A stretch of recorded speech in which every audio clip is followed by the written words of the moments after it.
हो सकता है, दूसरा केस ये हो सकता है कि पहला वाला केस में तो दर्पण स्थिर था, दूसरा वाला केस में हम लोग ऐसे करते हैं कि यदि जो ये व्यक्ति है या फिर जो ये वस्तु है, यदि व्यक्ति या वस्तु को आप लोग गतिमान करा दो, गतिमान हो, परंतु इसमें दर्पण को स्थिर करा दिया जाए तथा ये जो दर्पण हो, दर्पण वह स्थिर हो जाए। ये दूसरा केस है कि व्यक्ति या वस्तु गतिमान हो जाते हैं और दर्पण जो है स्थिर हो जाते हैं। तीन केस होते हैं। पहला वाला में ये जो समतल दर्पण होता है वह स्थिर होता है, दूसरा वाला केस में ये जो व्यक्ति होते हैं, व्यक्ति वह स्थिर होते हैं, और तीसरे वाले केस में इसमें जो व्यक्ति होते हैं और जो दर्पण होते हैं ये दोनों गतिमान होते हैं।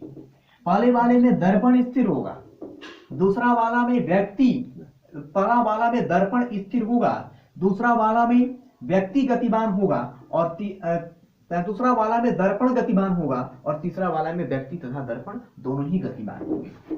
तो यदि व्यक्ति या वस्तु, यहां पर स्थिर करना पड़ेगा, यदि व्यक्ति या वस्तु जो हो वह स्थिर हो तथा दर्पण गतिमान हो,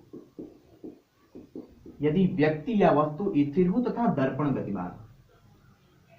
एक एग्जांपल लेते हैं यहां पर, जैसा कि ये मान लो कि एक समतल दर्पण है। समतल दर्पण के सामने इस बार मान लो कि 15 सेंटीमीटर की दूरी पर, समतल दर्पण के सामने 15 सेंटीमीटर की दूरी पर कोई व्यक्ति या वस्तु स्थिर है। तो ये तो हम जानते हैं कि समतल दर्पण के सामने कोई व्यक्ति या वस्तु जितनी दूरी पर स्थित होगा उसका प्रतिबिंब भी दर्पण के पीछे ठीक उतनी ही दूरी पर प्राप्त होता है। ये एक दर्पण का गुण होता है। ये अगर समतल दर्पण है, समतल दर्पण, तो समतल दर्पण के सामने अगर कोई व्यक्ति या वस्तु 15 सेंटीमीटर की दूरी पर था तो उसका प्रतिबिंब भी दर्पण के पीछे 15 सेंटीमीटर की दूरी पर प्राप्त हो चुका है।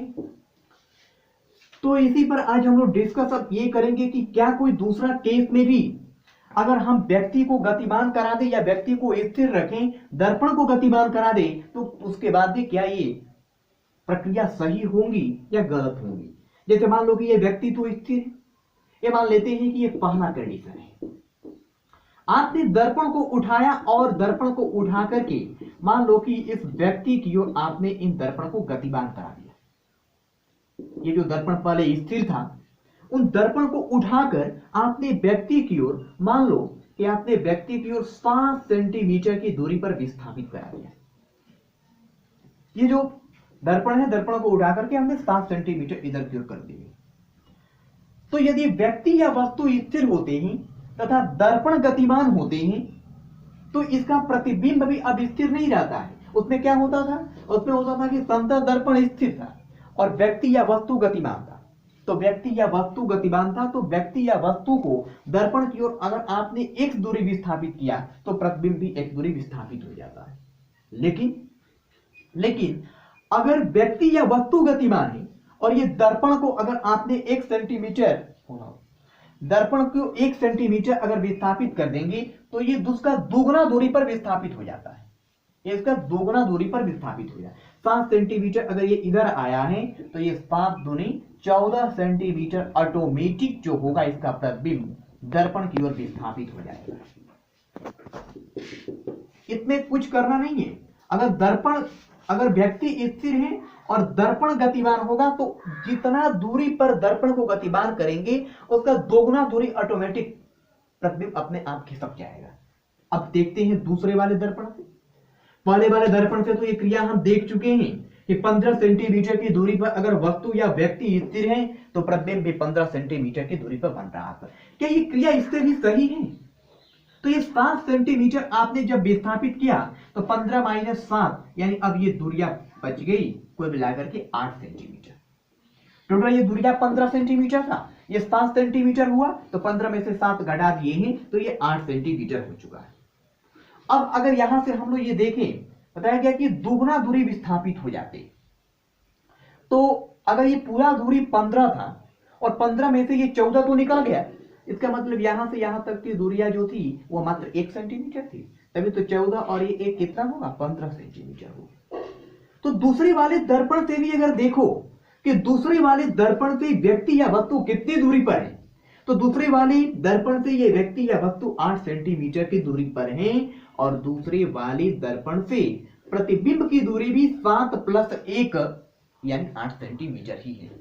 तो इसी पर अभी हम लोग चर्चा कर रहे हैं कि समतल दर्पण में कोई भी हम परिवर्तन करते हैं, व्यक्ति को गतिमान कर दो या फिर दर्पण को गतिमान कर दो या फिर दोनों को गतिमान कर दो और उनकी स्थिति को देखो, तो ये कथन 100% आपको सत्य दिखाई देगा कहीं पर भी कि व्यक्ति या वस्तु दर्पण के सामने जितनी दूरी पर रखी जाती है उसका प्रतिबिंब भी दर्पण के पीछे ठीक उतनी ही दूरी पर प्राप्त होते हैं। जैसा फिर से एक बार हम समझा दे रहे हैं, ये एक समतल दर्पण था और समतल दर्पण के सामने मान लो कि आप ही हो 15 सेंटीमीटर की दूरी पर खड़े हो। ये एक समतल दर्पण है और समतल दर्पण के सामने आप ही हो जो कि 15 सेंटीमीटर की दूरी पर खड़े हो। आपका जो प्रतिबिंब है वो 15 सेंटीमीटर की दूरी पर बनेगा पीछे की ओर। जैसे आप लोग सैलून में देखे होंगे, सैलून में जो समतल दर्पण लगा होता है, तो समतल दर्पण से अगर आप 5 सेंटीमीटर इधर की तरफ खड़े होते हैं तो आपको लगता है कि हमारा प्रतिबिंब दर्पण के पीछे की ओर 5 सेंटीमीटर दिखाई दे रहा है।